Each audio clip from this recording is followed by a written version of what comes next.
morning and welcome. It's August 16th. It's a Friday morning here in beautiful Southern California. That's where I'm broadcasting around the world. This live podcast, How to Fight CPS with Bob Pace.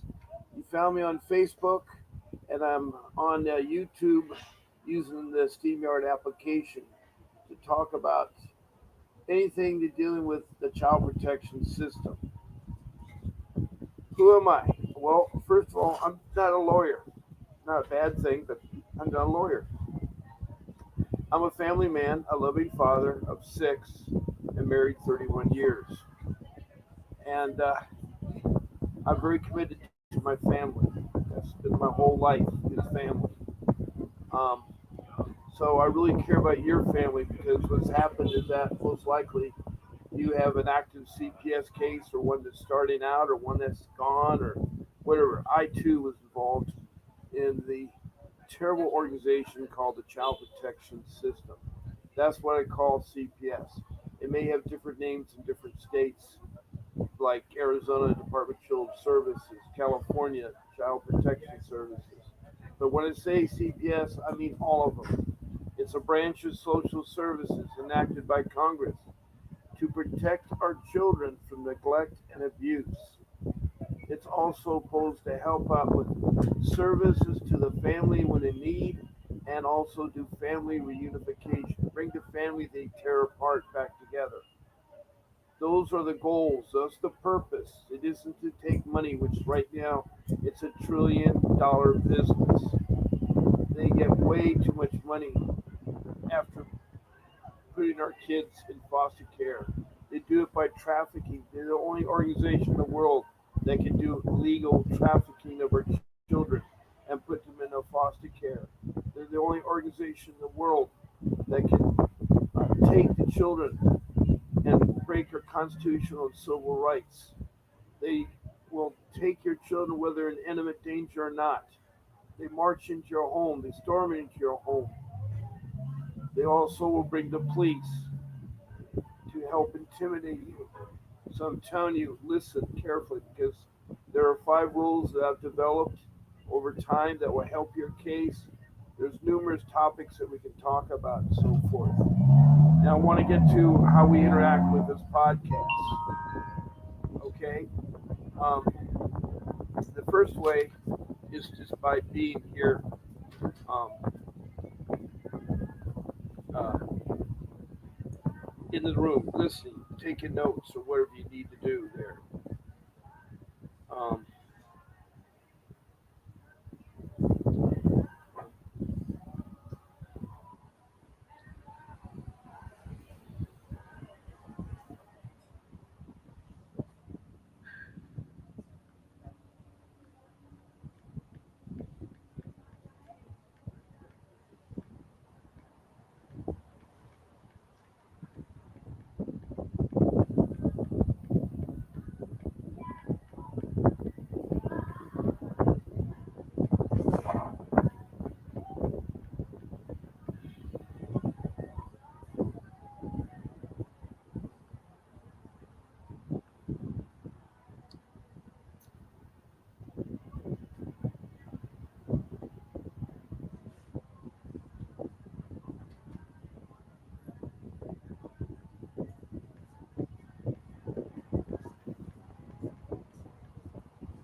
um, so being this participant is all you have to do and listen. There are some things they'll tell you. Now, if you want to, let me, let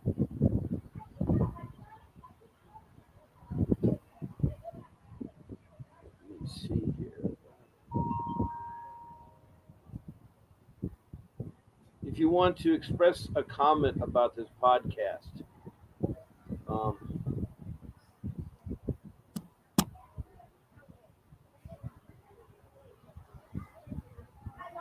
all you need to do um,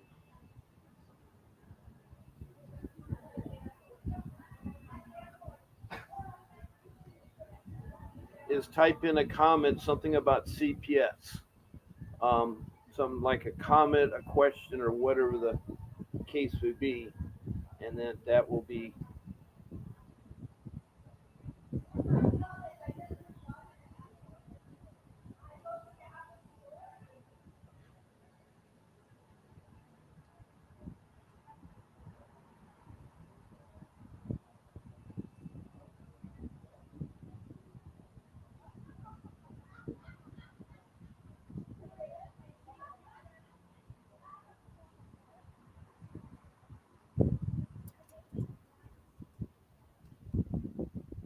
okay.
Okay.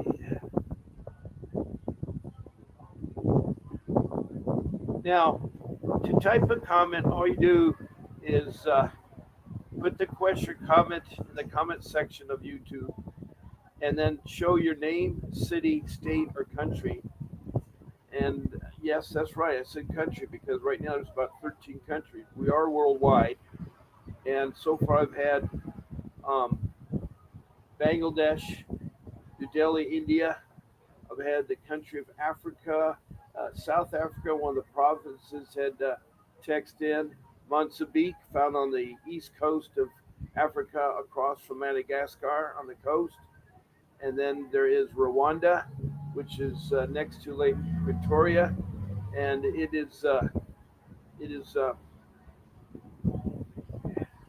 it went through a really troubled time in '94 where a million people were uh, eliminated and 500 females were raped. It was a horrid time in 1994. They've also text comments in. I've also on the north uh, end of Africa on the west coast, Liberia. A guy named Archie has a text in and about his program with the Scouts. The girls are part of Boy Scouts, so it's now called the Scouts. So he does a lot with boys and girls there. And then we go to Europe, and I've had England, Scotland, Wales, and the United Kingdom. I've had Denmark and Sweden.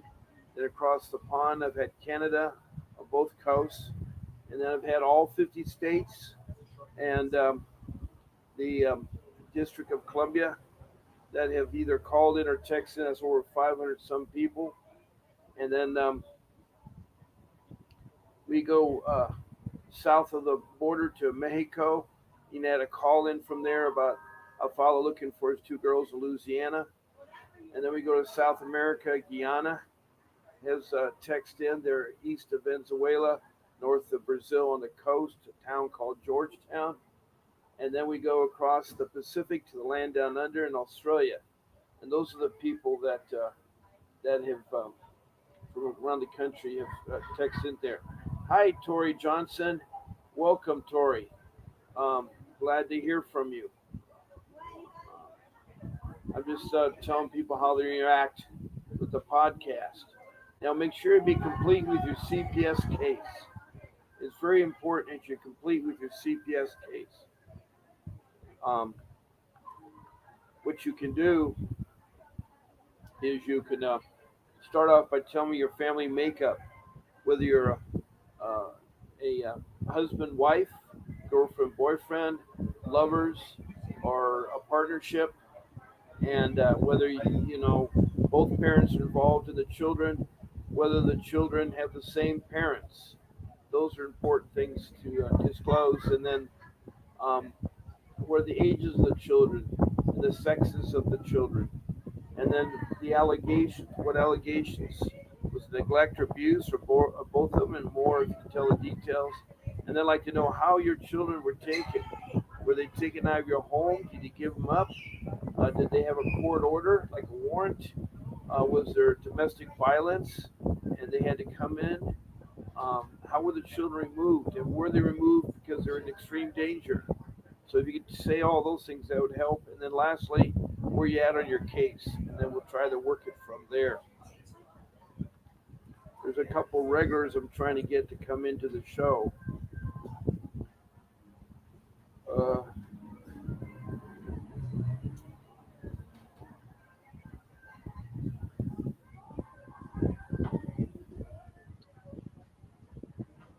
okay.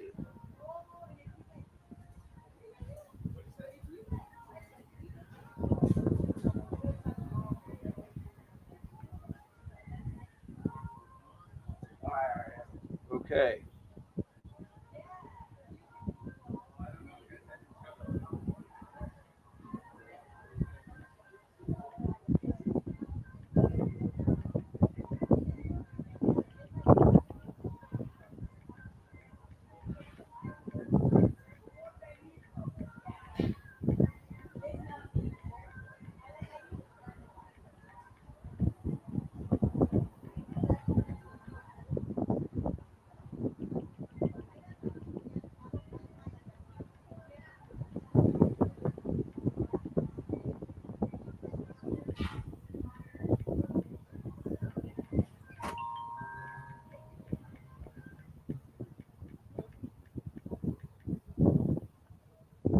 Okay, I've gotten a hold of Danielle, my co-host in Georgia, who came on just the other day. She's been gone for quite some time, but now one appearance and she's gone again.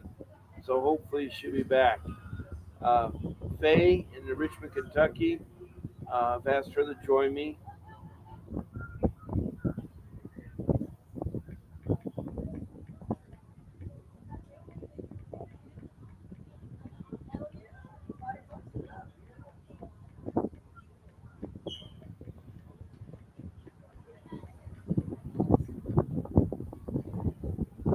Okay, I've asked certain people to.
Okay, um, so here we are talking about how to do comments. So please get your comments in, and we can discuss them and talk to them.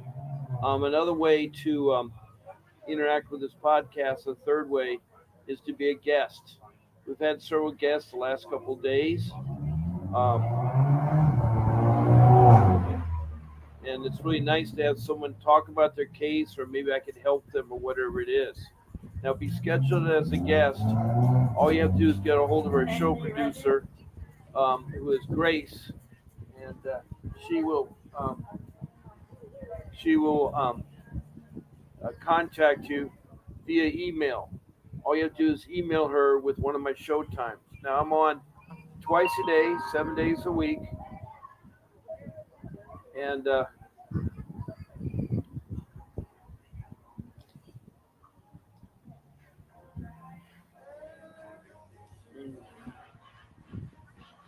um, I'm on in the morning, usually at 10 o'clock, but this week has been 9:45 because of the seminar. I have to end it at 10:45, so I attend the seminar at 10:45. So normally it's 10, but this week is 9, and on Sunday, the only day of the week, I'm on at 8 o'clock in the morning. So I'm a couple hours earlier. Now in the evening, I'm on at 7 o'clock every night, unless you hear differently. With football fast approaching, my son plays it, so sometimes there are games at 7 o'clock at night, so I may have to change the evening show time. Um, so just say you want to be on Bob's morning show, or Bob's Saturday evening show, or Bob's Monday night show, or it's either evening or morning, and Monday through Sunday, 14 shows to pick from. And then she will contact you, give you the link to SteamYard, which is the application I use when I broadcast on YouTube. Now, you'll be on just like I am, and also it's worldwide exposure, meaning everybody who has Facebook can find it, Fight CPS Bob Pace, and they will be on the uh, watch from everywhere they're in the world.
So just get your email in. It's at Grace at Vincent W. Davis.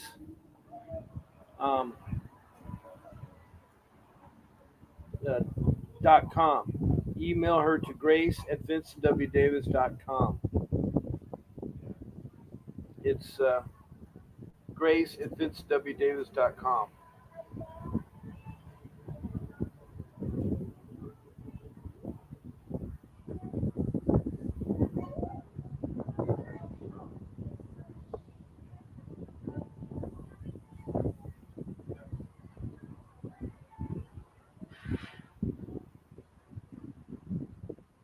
Now that's the third way. The fourth way is to call in my phone number. Now my phone number is 626-698-0990. That's 626-698-0990. Now my phone is live for you to come in. There's four ways again. Um, One, you just by in the room listening. Two, you text a comment. Three, you schedule yourself as a guest. And four, you can call in. Those are the four ways you interact with the podcast.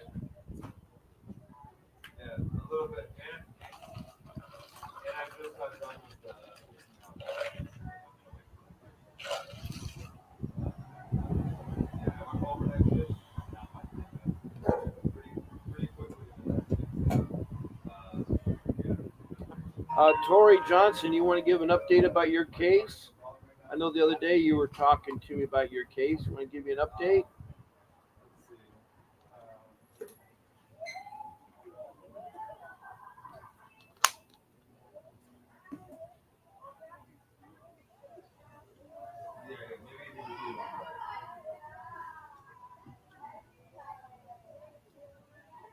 Um, I think Tori is from Utah, and he had a case um, involving his kids, and I wanted to get an update if you can, Tori. Anybody else in the room that wants to call on, the phone line is open. Now, let me see. It is a really hard thing you're going through. And if you haven't guessed right now, the typical social worker is not really going to be your friend, will not work with you. They're corrupt. I'm sad to say they were in my case, in Faye's case, into the hundreds of people I've talked to cases. They just wanted to take your children for the sole purpose of the money part of it. They get you when you're down and out. Now, unfortunately to me, it happened to me at the wrong time of my life. I'm in my golden years, and in the year 2010, I had a career job, and I lost it through no fault of my own. It was weird about that time. There's the banks that collapsed in 2007, and so retirement took a 50% hit. I lost half of my retirement after working 40 some years. Uh, Found out I had a predatory loan, meaning that I was overqualified for something that should never be given. I could never figure out why I got the credit line so easy, and that's why. They give you a credit line so you can pay off your bills. And all they want to do, the lenders, and that was Countrywide, who collapsed. And the guy at Country with John Levitt, or John Levy, where it was, he now works for Bank of America, doing the same thing. And what they did is they document your documents, your income. They do everything. So that really hurt when I found that out. And then to get laid off through no fault of my own because the state of California had to use my contracts that are awarded to me to keep them from bailing out like Detroit was. Detroit, Michigan, the city did bankrupt. California was that close to do so. Well, unbeknownst to me, there was a group of individuals, my family, in-laws, my wife's mother, sisters, three of them, and her brother were trying to take her children. I did not know that. I mean, I known for a long time they didn't like us, the family. They didn't attend our wedding 30 some years ago. And They've always wanted our kids. We sent them back a lot of times, and they always were digging up things. But when they lost my job, they thought I'd never get anything because I was too old. I was only 60 years old at the time. Uh, it was hard. I had some retirement. I invested into a business, which is a big mistake because by the time I invested $55,000, they said he needed a job to do this business. If he told me from day one, it would be. And again, I'm looking at another business opportunity, but this is the wrong time in my life right now because I've been bankrupt. I've been bankrupt. I lost my home, and in 2015, I lost my family to CPS. It was a hard thing to swallow. My credit's ruined, and I'm trying to rebuild it, trying to rebuild my life. It gets harder and harder as you get older. I'm 73 right now, and I do love my family. I have 6 children, 3 older ones, 3 younger ones, and being married 31 years, it's a long time, and I'm faced with the reality now of my life, what I'm going to do now, because as each year marches on, you don't get any older. Yes, I'm still luckily physically fit. I don't feel that old, and I don't act that old, and there's always hope because I'm a fighter, and I always try to improve myself. But this child protection system is so corrupt. They tore into my family.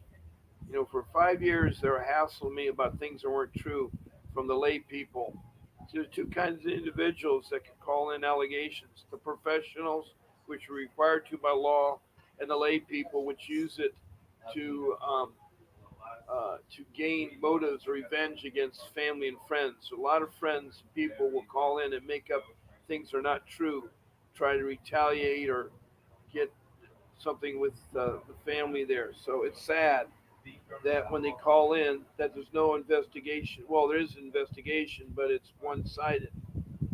Um, right away, when someone calls in, it's um, it's it's by CPS system. It is the truth. They believe it right away, and it can be no ridiculous how it is.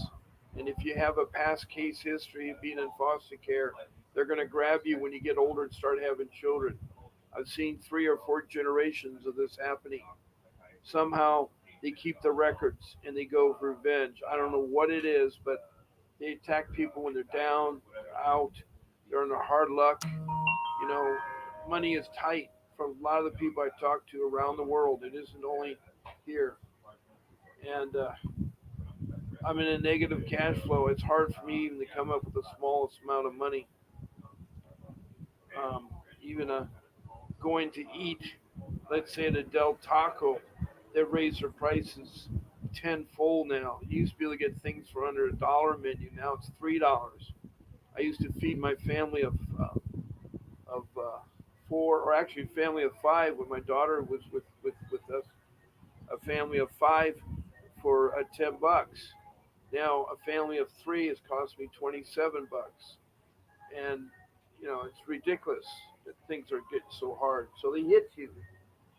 The professional people that call in are required to by law, like policemen, teachers, doctors, lawyers.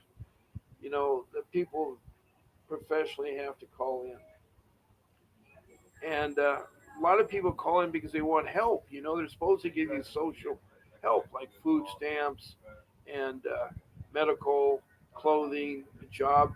They have a thing called the work program where they help you find a job. I mean, it's great if you are from another country and you want to be put on your feet better than your country. Just come around the open border. Once you're here, you get food stamps, you get a work program, you'll start a job at $20 an hour, and you get free medical, free schooling, free hospital. You can have your children here. You get all this for free from social service. But if you're born here, you have to fight for it. They don't help out the people in our country. They help out the open border people. And what happens, and I don't know if any of you realize that the open border has now really taxed the social service system. It is so bad, it's so corrupt. If you go to the office, the regional office for social service help, they have a second line outside the building. And the people in line, there are other people that are from other countries that are paid to hold signs up in another language that they help you. They're always helping the people, but not necessary. I mean, I know that our country's, best place to be at. But when they make $20 in a week, they come here and make $20 an hour, or $22 at McDonald's starting pay, just to flip burgers or to package the burgers or to sell. It's amazing how many of the jobs you go into the fast foods. The fast foods have they're no longer affordable. I mean, the restaurants are the same price whether you go to a Denny's restaurant or a Jack in a Box. It's the same price. I mean, they're caught up with that middle restaurant. The high end restaurants are still high end, but you're supposed to get services. Good morning, Lee and Jamie. Much love and life, or light. Much love and light. Those are beautiful words, Lee. And what part of the world are you from? And Tori, if you're still here, I'd love to get an update. Lee, Jamie, what part of the world are you from?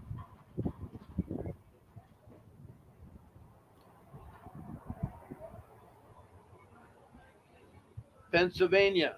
All right, I just spoke to someone from Pennsylvania. She was Carissa, and she was on my show last night, and she had two groups of children, six children, and she was trying to get her second group back, and she says that Pennsylvania is really corrupt there. Oh, great! I'm glad that you're on Mrs. G's show yesterday, and always on her show. It's good. I'm glad that she's able to help you out. Um, so that's great. Well, right now we're talking a little bit about my case, and I had already told how they interact with this podcast, either by being in the room listening, or texting in comments, or be a guest on my show, or to call in. My phone number is posted, so you can call in live and talk on the show.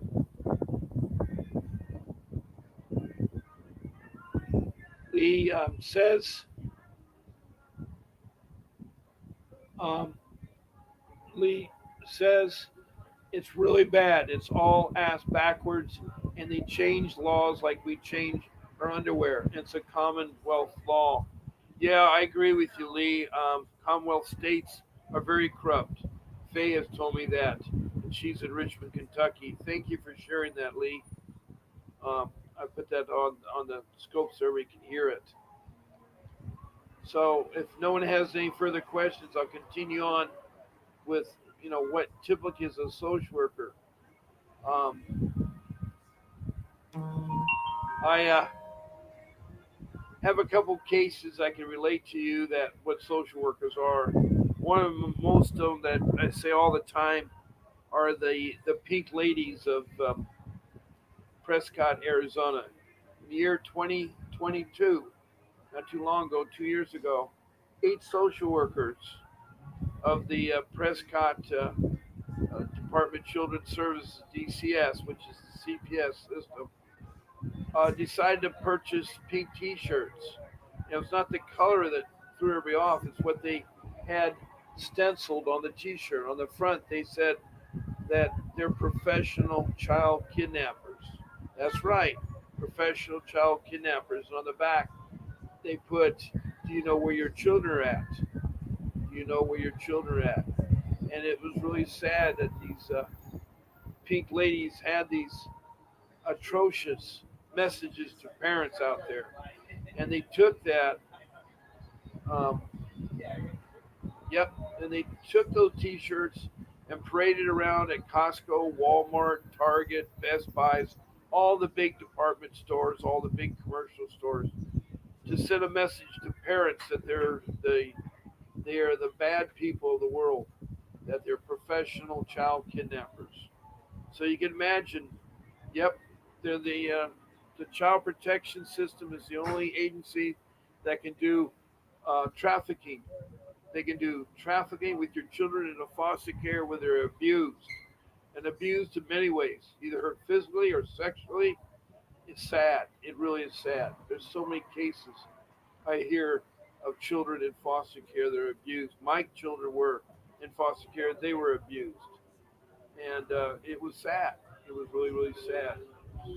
So these social workers paraded around until they were caught, and they were fired right away, including the director of the Department of Child Services, Prescott. Left with one worker, a guy who's supposed to handle all the cases. We do need an agency to protect our children, but we don't need an agency that is given free reins to do whatever they please, all for money. Yep, there's a lot of alienation, which is against the law. It goes on. The social workers alienating the children from the parents. That happens all the time. My kids are being alienated all the time. And so those pink ladies, there's an example of social workers. Now another social worker not too long ago put up on her Facebook page, put the an ad that she had found from 1848, original ad from 1848 that said uh, black children for sale. Now, it didn't say black, it said the N word, but I'm not allowed to say it. But anyway, they say black children for sale. And it was sad because it was wrong back then. It was 10 years before the Civil War and 140 years ago. And why this lady chose the year 2024 to put an ad of black children for sale was atrocious. I've still not found a right answer for it. One of the people in the room has talked to her and asked her why she did it, and where she backtracked. But it's wrong. If that's their attitude, think what they're doing to your children. Think what they're doing to your children. You know, they are really doing that. Do you know one thing? When you're brought into the system and you're in the foster care, you're in the CPS's hands, there's never any communication between the children and the parents of where the parents are at or where the children are at or what they're doing. There's no communication. It's like when the children are taken, they are not supposed to talk about the case, not to know, so they don't know what's going on. Now, you know, a little 3-year-old, 4-year-old, a baby infant, they don't know anything. My children were older there; they were 9, 12, and 15, but it still hurt them. It still hurt them.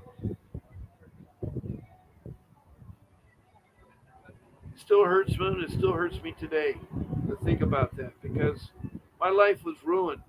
In the year 2010, for 5 years, I fought off CPS, and I was successful because everything they said, I proved them wrong. I showed them my home, I did all that, and that it left them off. But then one time they got frustrated, they got a hold of the police department and had a detective follow me, and I was pulled over and told to go home and open my home up. They had nothing on me. They wanted to find something in the home. Now they've been in the home before; they haven't seen anything. But recently, my dad had died, my mom was dying, and they had wanted me to take care of their estate and pass on all their things accumulated for 55 years. So, with that said, it's really sad. I don't know how else to tell it to you. Um, they came into my home because I did not know you're not allowed to come in your home. I was so stupid. I trusted them. Anyway, they charged me with neglect because they said my furniture's belongings would attack the children. You know, it was really crazy what they said. In fact, they weren't in imminent danger. They were in school, but they took them anyway. They took them and put them in imminent danger. They put them in a shelter, a foster care shelter, next to the prison, the juvenile prison in Orange. And the prisoner play yard or workout yard is the same as the children. And they were jam packed in the shelter, this foster care shelter, with dirty conditions, overcrowding. The food was terrible, and their idea of school was reading a book. They're supposed to be in their school of origin. And my 15-year-old son was in high school, a private high school. My daughter and son were at both beautiful elementary school and the middle school. But all that ended up with my three children stolen, trafficking legally by their standards, and alienated. It is so hard. Um, I know all of you are going through the same emotions, the same feelings, and I wish I could wave a wand and make it all better. I do try to talk to people on here as guests, and people that come into my room, and try to help them because right now there's not really many people, there's not many support groups that are honest. There is really the social service is really corrupt. They're not transparent. They retaliated. Um, it got so bad in my case when my three kids were taken that in the end I lost one of them. I got back my two boys, but I lost one of them, and it was a hard thing to say. It was a hard thing to say. So there you go. You got two social workers. Now I'm going to tell you my social worker, since we're talking about my family. She's a young girl in her early 20s who didn't have a college degree, didn't have a license to do what she's doing, didn't even have a mentor.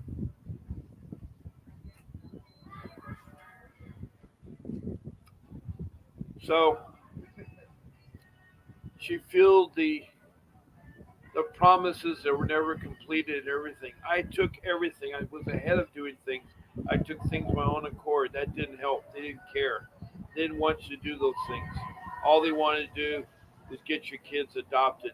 That's their whole goal is to get your kids adopted. They don't care about you as parents or seniors or elderly people. They don't care. And so it's really bad out there. If anybody would like to talk, the phone line's open. It's 426-698-0990. But I'm going to have to curtail it because it's now getting close. Well, I got about another 5, 10 more minutes there. So let me see. It's 10:34 Pacific time. I have to leave at 10:45. So my case was horrible. The social worker put us all through kinds of hoops, made my life miserable, and it was definitely sad. There's no question about that.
Um,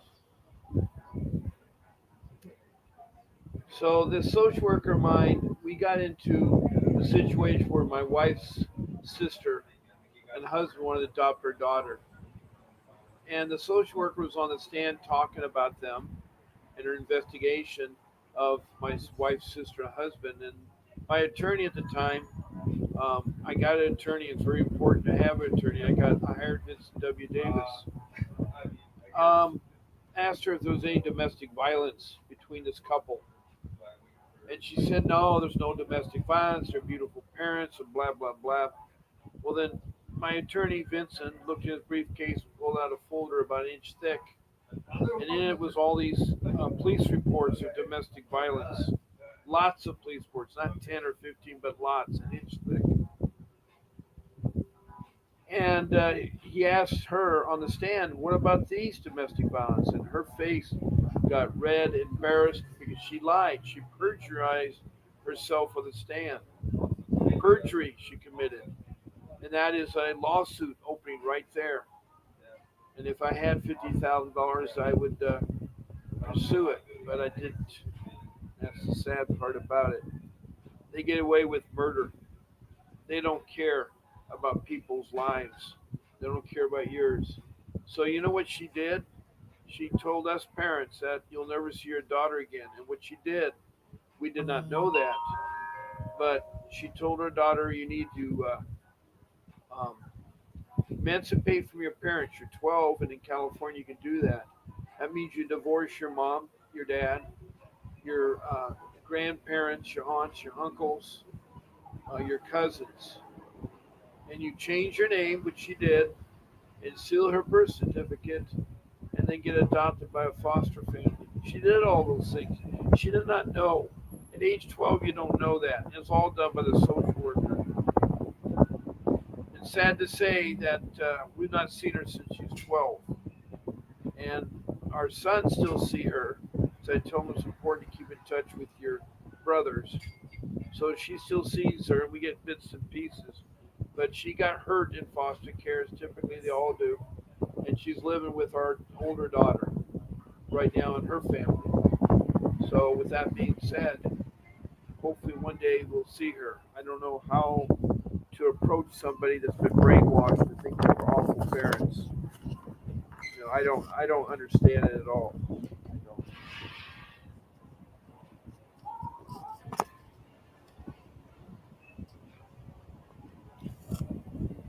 So that leads me into one of my rules is that you need to get an attorney, and I wish I did. I wish I had an attorney because maybe I would not have lost my daughter. I waited a while. I tried to pro se it, meaning I tried to defend it myself, and I tried to use the court appointed attorney. Court appointed attorney have a caseload of 30 or more clients. They don't have time to talk out of court. They won't fight for your case. They're not paid enough. They're paid by the CPS. They're in cahoots with the judge and the other attorneys. It's a waste of time using them. I'm not saying don't, but you're not going to get your kids back. Right now, our attorneys offered a consultation, Vincent W. Davis, for 30 minutes for $60. That's quite a bargain. Now, he is a family juvenile dependency lawyer. He has that background. He's been fighting CPS for over 35 years. He has gotten kids back. He fights in Southern California, but also Northern California and all the 50 states. But he's offering a consultation. All you do is talk to him for 30 minutes. You pay $60, and that's quite a bargain because most attorneys charge you $600 an hour or maybe $1,000 an hour. It just depends what attorney. But CPS is a hard animal to fight. They are the same way as doing open heart surgery. CPS is just as difficult as open heart surgery. There, you need a professional doctor. Well, you need an attorney. So please call in to 888-888-6582 and make that appointment with Mr. Davis for that consultation. That's 30 minutes for $60. And if you want to go on the internet and see that, um, all you have to do is go to https:// candidly CALENDLY.com / appoints VWD / Bob Pace. That'll take you to the website to make appointments. So you either call in or go to the website. Those are your two choices. And you feel a lot better after you talk to Vincent Davis. You feel a lot better.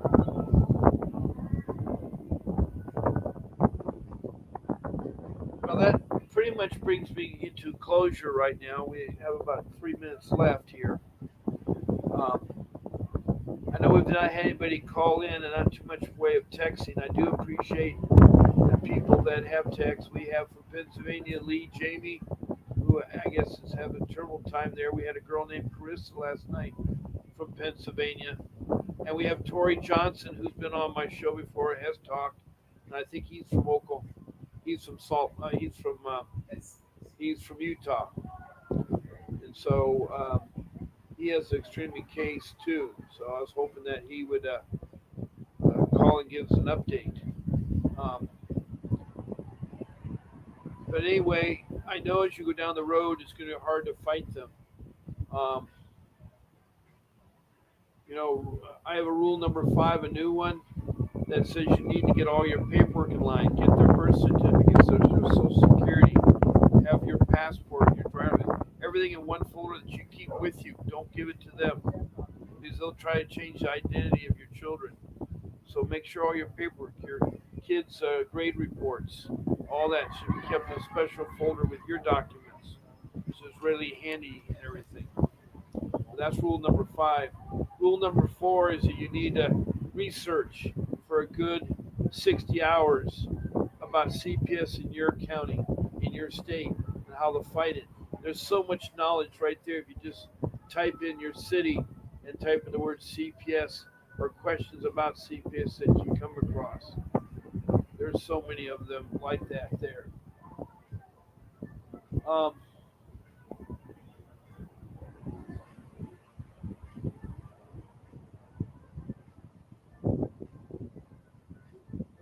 so that's rule number 5. Rule number 4 was you don't let them in your home. There's only 3 ways in getting your home. One way is you give them permission. Second way, if there's domestic violence going on and the children are exposed to it or involved in it by being hit or slammed against the wall, maybe knives or guns are being used, then they can come in, the police and the social workers. The third way is they have a warrant, which is a legal document from a judge during the weekdays that's signed and executed with a perforated stamp that bulges up the paper so you can feel it. And on it it says your names or your husband, wife's names. It'll say the children's names. It'll say the allegations, and then it will further say the date and the time they can come into the home and the location. And then they have what they're going to do: take away your children, talk to you, those kind of things. That's a court order. Other than that, don't come in the home. And as always, they say, don't answer the door. Too many people are being killed lately needlessly. A woman was shot in the face 5 times. She's dead. A man was shot in the chest 5 times. He's dead. They all were because they opened the door, let people in. I hate to say it, it's not safe out there anymore. But I want to thank you again. God bless you all, and keep fighting for your kids. I'll see you tonight at 7 p.m. Friday night. So God bless you and